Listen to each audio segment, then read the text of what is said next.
Good morning, ladies and gentlemen. I had some rest, and I'm ready to give you my raw review after that horrific No Mercy pay-per-view.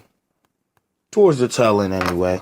It seems as though they keep that theme going, as I want to save crap for the last 10 to 30 minutes of the show. Just throwing it out there. We'll get to that pretty soon enough. They opened the show with The Miz and The Miz Taraj on Miz TV interviewing Roman Reigns based off of what happened last night with John Cena and Roman. You know, The Miz wanted to have an interview, so on and so forth. This is basically building towards The Miz and Roman Reigns feuding over the Intercontinental title. Now, we discussed last night, or yesterday morning, on how these guys were eventually going to drop. He's going to drop the title. The Miz is going to drop the title to Roman Reigns, and it's going to be champion versus champion with Brock Lesnar at WrestleMania. Talked about that yesterday. So this is just us gearing up, getting ready for that. Anyway, Kurt Angle comes out, makes two matches after the Miz segment. You know, Roman wanted to fight right now. The Miz grabbed the Miz Taraj and got the fuck out of Dodge. As he's walking up the ramp, Kurt Angle comes out. He makes his two matches. It's going to be Matt Hardy and Jason Jordan versus Bo Dallas and Curtis Axel. Jeff Hardy is all injured and banged up. They highlighted yesterday on how really messed up his elbow was off of that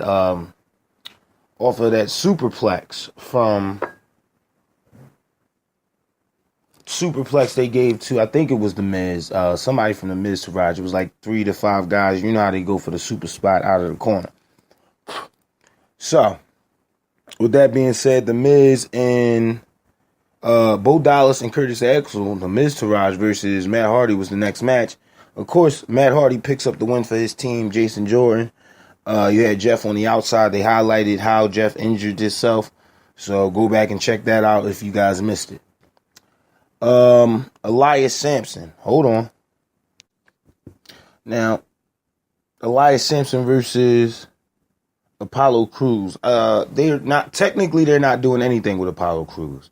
So to get him on the show is pretty good. I would like to see Apollo Crews in a tag team with Titus O'Neil, or even bring in Derek Young and have Titus O'Neil and Derek Young form a tag team. You can even separate Apollo Crews from this, because the whole point of having a manager is to give your character or whoever he's managing some sort of charisma, some sort of outlet verbally. They normally do managers with people who can't quite connect with the crowd. I think this would be a great way for Jason Jordan to get over if you wanted to do it that way.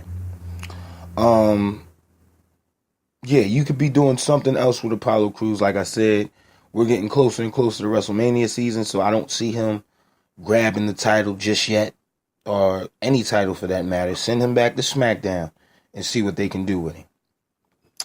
Finn Balor in backstage interview. Finn Balor still wants the title shot at Brock Lesnar, which I find to be amazingly hilarious.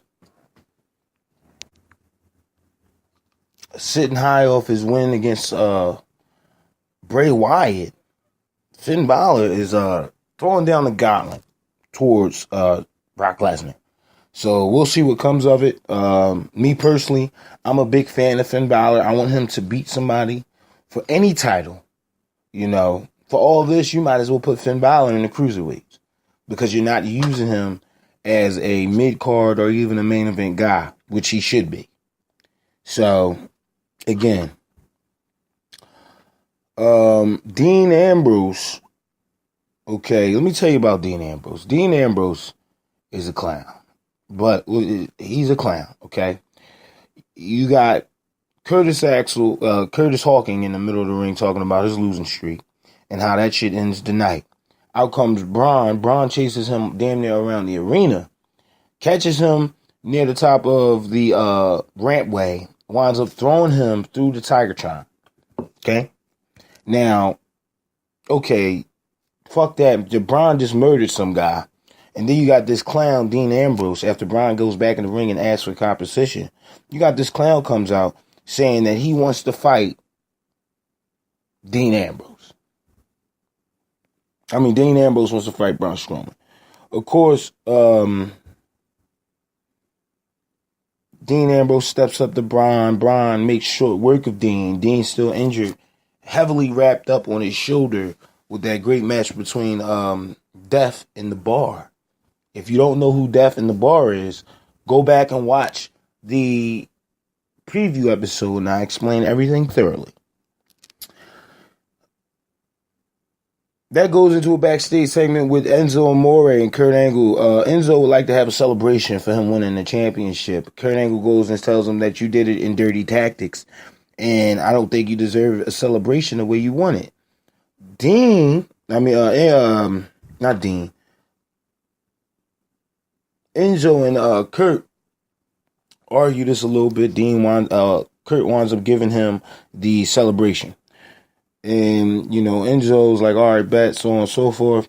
And Kurt Angle's like, well, if I could tell you some little piece of advice. And he's like, you know what? No, I'm good. And walks off from Kurt Angle. Nothing to really take away from that segment. Anything with Enzo right now is frustrating. He should not be Cruiserweight champion. He should not be the face of 205 Live.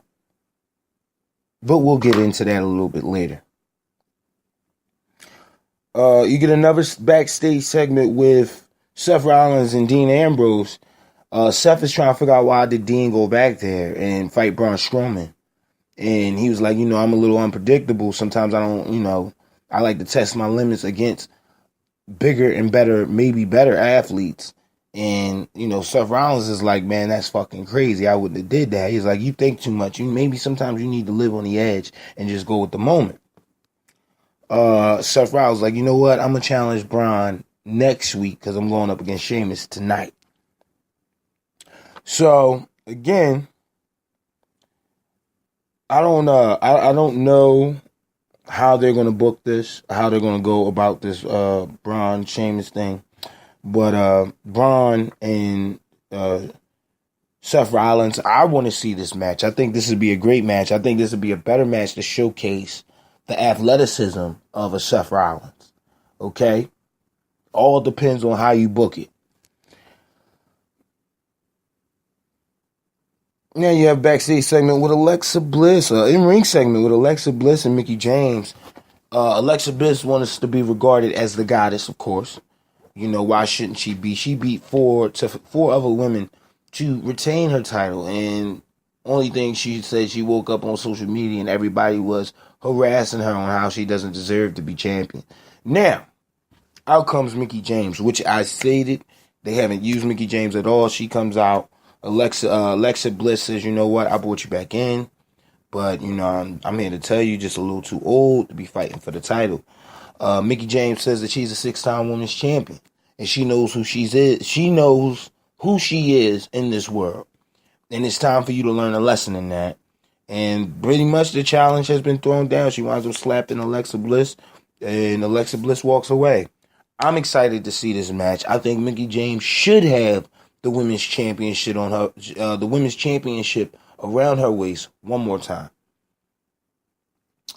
That gets a Sheamus and Cesaro. Seth Rollins and Cesaro comes out to the fourth match of the night. They come out, they battle it out. Decent match, I liked it. Seth Rollins picks up the win, of course. Next week he'll fight Braun Strowman. Backstage segment with Goldust and Finn Balor. Finn Balor calling him Goldie. And Goldie corrects him. My name is Goldust.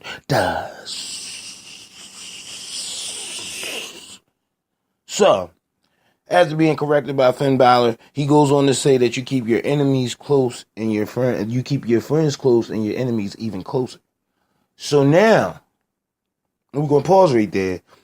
I already know that they're going to continue this feud with Bray Wyatt, just based off of his verbiage. If you don't want Finn Balor to succeed in the WWE, keep doing what you're doing. Keep doing what you're doing, because this is not a way you build a superstar. And don't get me wrong, I like Goldust. I think Goldust is one of the most underrated wrestlers that they have on the roster. And that's saying a lot. Blah, blah, blah, blah, blah, blah. Goldust winds up attacking Finn Balor, which sets up for a match for later tonight. No big deal there. Miz versus Roman Reigns. Now, Roman picks up the win, of course, you know. But the Miz, Taraj, and the Miz winds up attacking Roman Reigns, knocking him out, beating him down, and basically doing the Shield pose over Roman. Now, my problem with this is, remember when The Rock and John Cena tag team that one time only? Who was they going against? The fucking Miz. Okay? The Miz has been in more big profile matches than you can say than half the roster. One, in current date. Two, if I had to compare him to anybody from old school, from way, way back in the day, okay, it would have to be Ravishing Rick Rude.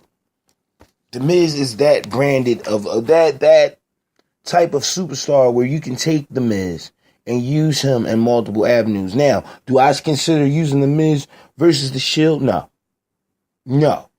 I think the Shield reunion should be somebody bigger than the Miz. You dig what I'm saying? The club could have got the Shield back together with their tactics, you know? It could have been anybody other than the Miz and the Miz Taraj. You don't go into a match, a three-way match, with Roman Reigns, Seth Rollins, and Dean Ambrose with the fucking Miz Taraj. That doesn't make any damn sense. But since you're going that way, okay, let's see what comes of it. I think this would be a great match at SummerSlam, Survivor Series, and then they have a blow-off after that. It shouldn't go no further than Survivor Series, period. Roman Reigns should take the Intercontinental Championship off the Miz, and he should be feuding with a Finn Balor, the likes of a Finn Balor, Bray Wyatt, anybody other than the Miz. I like the Miz. Now, granted, I just gave him a hell of a promotion from me. Like, I like the Miz, but to put him in a feud with damn near Roman with the Shield, that makes no sense. It's unbelievable. I don't believe you wouldn't put Finn Balor against Brock Lesnar because it's unbelievable. You should be doing the same with the Miz Taraj. Just saying. Goldust and Finn Balor. Finn Balor, of course, wins. Bray Wyatt comes out with the whole world in his hands. Chant from back in the day. He had that little girl sing the song "Another Time and Moment" when he was over. But she comes out, she sings the song, and they do the blah, and that was pretty much the end of the segment. Backstage with Sasha Banks and Bayley. Bayley is frustrated that she took the loss last night. Sasha Banks is frustrated that she did not win the women's championship. The same with Bayley. And she's frustrated. Bayley is frustrated at Nia Jax for dislocating her arm or ripping her shoulder out of socket, whatever it was. So, of course, these two women are looking for revenge against Nia Jax and Alexa Bliss. Nia Jax winds up teaming up with Emma as they go up against Bayley and Sasha, which was the next match. Bayley and Sasha winds up winning, distracting Nia Jax and pinning Emma. Video package to hype up next week Roman Reigns versus The Miz, the Intercontinental title. I fucking told you.